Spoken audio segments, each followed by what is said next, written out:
कम हैं, उनकी प्रतिभा को इस क्षेत्र के श्रेष्ठतम सेवक श्रद्धेय श्री बालचंद्र मलैया ने पहचाना और एक योजना उनके सामने रखी कि देश के साधु संतों को प्रति वर्ग के लिए देसी औषधियों का, शुद्ध औषधियों का निर्माण यहाँ पर हो। और ये दायित्व हमारे डॉक्टर साहब को सौंपा गया। वर्षों तक उन्होंने कुशल की, उतनी आज किसी युवा विद्वान के दिल में नहीं उठ सकती। और इसलिए मैं आज इस मंच से कहना चाहता हूँ कि हमारे बीच में बैठे एकमात्र 81-82 वर्ष के युवा हैं, तरुण, उनका जितना अभिनंदन किया जाए, उनके दीर्घ जीवन की जितनी कामनाएं की जाएं सब कम है। मेरी प्रार्थना है भगवान से और इस तीर्थ क्षेत्र की पवित्र भूमि पर मैं अपनी ओर से, अपने परिवार की ओर से, समाज की ओर से, सिद्ध क्षेत्र नैनागढ़ जी की ट्रस्ट और प्रबंध समिति की ओर से प्रार्थना करता हूँ वो दीर्घजीवी हों और उनके चिंतन का, उनके लेखन का, उनके साहस का, उनकी स्वतंत्र सोच का लाभ हमें, आपको, समाज को सदैव मिलता रहे।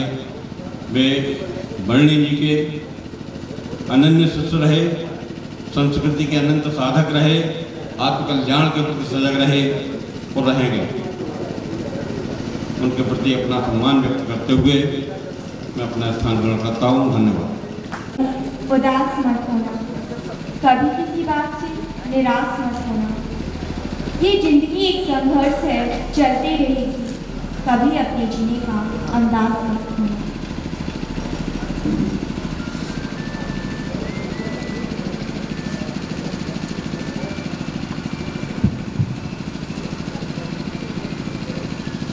इसके पश्चात मैं अब एक बड़ा ही गर्ममय नाम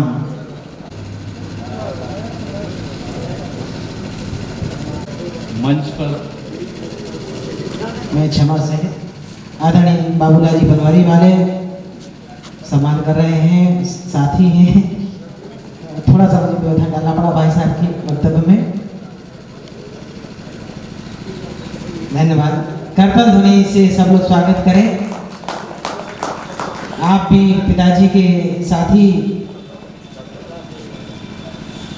अब मैं पुनः भाई साहब को आमंत्रित। एकेडमिशियंस के बीच में जो सेमिनार्स होते हैं उसमें जो बोलने वाले हैं ऑडिटर्स, वो एक बात जानते हैं, before lunch and after lunch, यदि आपका लेक्चर है तो nobody is there to listen. यही स्थिति यहाँ बन रही है। तो खैर एनीवे, मंच पर विराजमान एक एक करके मैं नाम लेने में समय लगेगा। ऐसे सामने जो बैठे हुए हैं, मैं क्षमा याचना से सीधे अपनी बात रखना चाहता हूँ। संक्षेप में रखने का प्रयास है, क्योंकि बिफोर लंच है तो मुझे भी वो तकलीफ महसूस हो रही है। इस पृथ्वी पर यदि कोई सबसे प्रिय चीज है जीव जगत में, वो केवल और केवल मां है। चाहे कोई भी जीव हो, एक इंद्रिय से लेके श्रेष्ठतम पंचेंद्रिय तक, मां वही जन्म देती है, वही देखभाल करती है, वही पोषण करती है। उसी संतान केवल उसको अपनी मां को जानता है। और मां जब स्क्वायर हो जाए, द्विगुणित हो जाए, मां आप सोचो। अभी एक बात बार बार आ रही है, कितने कितने भांजे हैं उनके।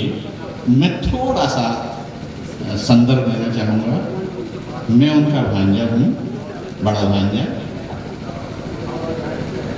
हम लोग 18 भाई 18 बहन हैं एक परिवार में। मत अतिशयोक्ति लग रही होगी आपको, लेकिन नहीं। फिर मेरे मौसी के 3 भाई और बहन।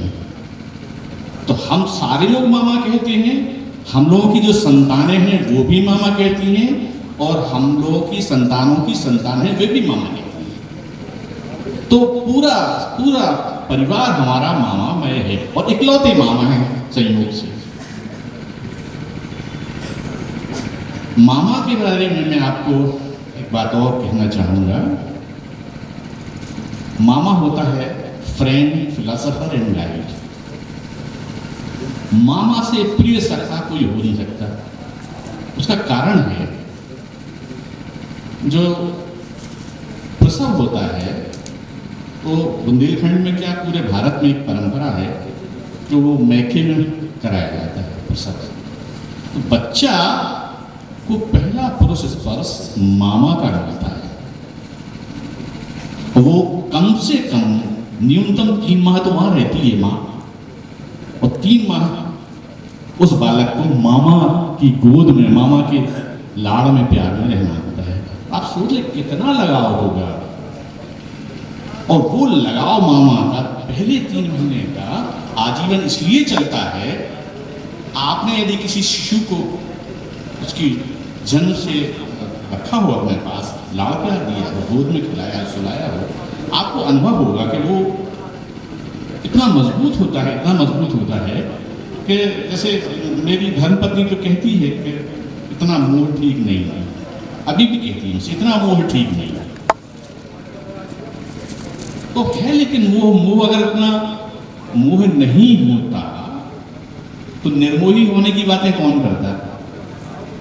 निर्मोही होने की बातें इसलिए तो की जाती है, आप में मोह है। और मोह एक ऐसी चीज है, एक ऐसा संवेग है, ऐसा इमोशन है, तो होना ही चाहिए। अभी आप बीत रागी नहीं। एनीवे, मामा से मेरा सानिध्य बड़ा अलग किस्म का था। जैसे मैंने बताया, फ्रेंड, फिलोसोफर एंड गाइड। वे बहुत प्रिय सखा की तरह भी व्यवहार करते रहे और अवसर आने पर वे गाइड के तौर पर तो बताते थे चीज़ें। अलग से तो मुझे तो याद भी नहीं कभी उनने दंडात्मक रूप से छुआ भी हो। हमेशा बहुत बढ़िया बात, ऐसी बातें कही उन्होंने, मुझे अभी मैं उसका पुनरावलोकन कर रहा था भीतर, तो स्मरण आ रहा है मुझे अनोखी बातें। जैसे आपने बार बार बात आई च्यवनप्राश की। मैं च्यवनप्राश का आपको अजीब सा उदाहरण सुनाता हूँ। मामा उस समय जयपुर में पढ़ रहे थे। च्यवनप्राश वहाँ की जो साइंस वाला है बना के लाया। एक डिब्बा मेरे पिताजी को दिया और कहा कि ये च्यवनप्राश महेंद्र को खिलाओ। मेरी समझ में नहीं आया, च्यवनप्राश मैंने सुना ही नहीं था पहली बार, बाजार में नहीं मिलता था उस समय। ये सन 54-55 की बात कर रहा हूँ। तो अब वो च्यवनप्राश मुझे खिलाया गया और ये भी कहा गया कि इसके बाद दूध पीना है। खैर, कुछ भी समझ में नहीं आया। च्यवनप्राश खाया तो मुझे बड़ी तकलीफ हुई। उसमें जो चीज़ें डली होती थी वो एक शिशु के लिए, बालक के लिए तो बड़ा तीखी होती हुई। च्यवनप्राश खाया तो बड़ी तकलीफ हो गई और फिर उसके ऊपर दूध भी पीना, वो भी कष्टकारक। खैर, उस समय तो लगा कि ये च्यवनप्राश और दूध तो मेरी जान ले लेगा। लेकिन वो तो बाद में धीरे धीरे समझ में आता है कि वो च्यवनप्राश और दूध कितना काम का है। इसलिए मैं कहता हूँ कि फ्रेंड, फिलोसोफर एंड गाइड के तौर पर इनका रहा। जब जब ऐसा, मैं तो उनके संपर्क में, अभी एक जगह का जिक्र लोगों ने नहीं किया, उमरी, ककरवाहा के पास एक जगह है, उमरी में भी कुछ समय रहे हैं। उस समय भी क्योंकि मामा है तो मामा के पास तो जाना ही है गर्मी की छुट्टी में, एक नियम था ये पहले। तो उमरी भी गया हूँ मैं, द्रोणगिर में आकर रहा हूँ उनके पास में। द्रोणगिर में तो इतना लाभ उठाया है मैंने। यहाँ एक बहुत अच्छा पुस्तकालय होता था उस समय, और मेरी रुचि का पुस्तकालय था वो। बहुत बढ़िया पुस्तकें, मलैया जी वगैरह को मैं आज धन्यवाद देना चाहता हूँ सार्वजनिक रूप से। बहुत बढ़िया पुस्तकालय था, बहुत अच्छी पता नहीं क्या स्थिति है वर्तमान में। यहाँ भी थे वो, अच्छी रसायन औषधि रसायनशाला थी। और वो जो पेय की बात आई है, ये पेय तो बहुत बाद की बात है, जब ये चाय में खून की बात बीच में डाली गई, अफवाह फैलाई गई। लेकिन वो पेय भी अनोखा। अब प्रश्न ये है कि ये मामा के हाथ में ऐसी क्या चीज है, वो पेय भी अनोखा, च्यवनप्राश भी अनोखा। कई बार उनमें बातचीत में सहज में उसकी सूत्र बताए मुझे, ज्ञानवर्धन के लिहाज से नहीं हो तो